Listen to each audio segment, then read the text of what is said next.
Now, the second step in guest service recovery is to get information and give information. Oftentimes in recovery, one of the big mistakes that hospitality professionals make is they think they know what happened. Or if they don't think they know what happened, they're quick to find out who's to blame for this. It doesn't matter who's to blame for anything. What is important in this moment in time is to ask that guest to share their story in their words. So the first thing to do is to invite their story. Mr. Smith, can you please tell me what happened?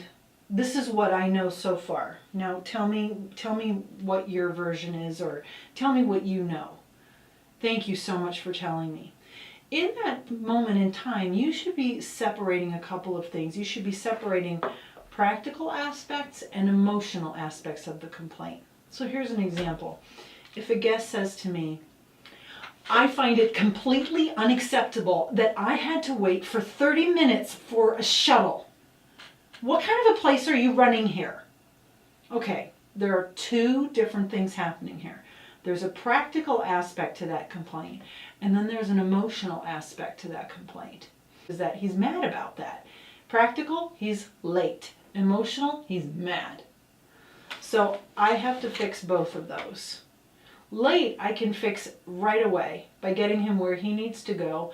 Late, I can also fix right away by making some phone calls perhaps and calling the restaurant that he's now, for which the reservation was made, that he's now late for.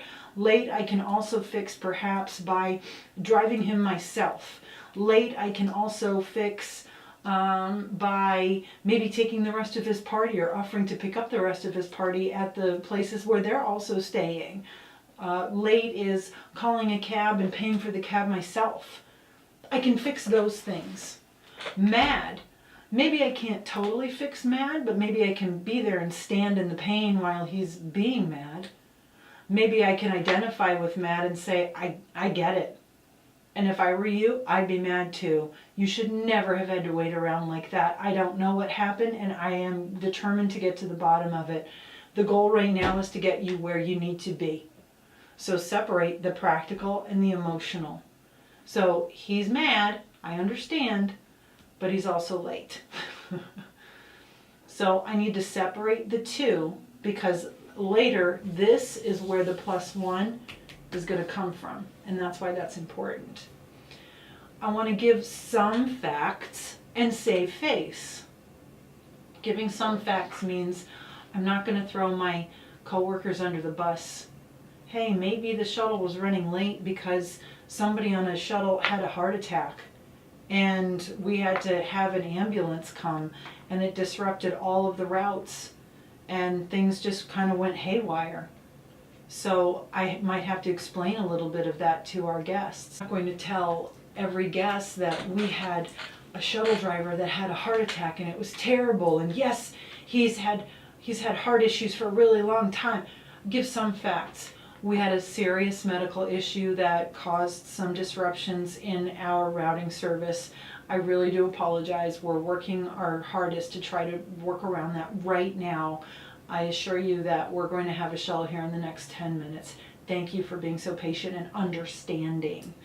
Even if they're not being understanding, they're going to understand that they should be understanding by your even saying that. So work that in there. Avoid you phrases, use I phrases. So saying things like, I appreciate the patience will go a long way. Don't blame. Did you read the confirmation letter? You might say, I think the confirmation letter might have detailed the hours for our shuttle service, for example. Did I understand you correctly? Confirm what you've understood. So responding, even if you think you know what happened, ask for information. Give a little bit of information. It allows everyone to feel heard. So of the model, react and then respond is a big moment in recovery. So take the time, don't skip over that.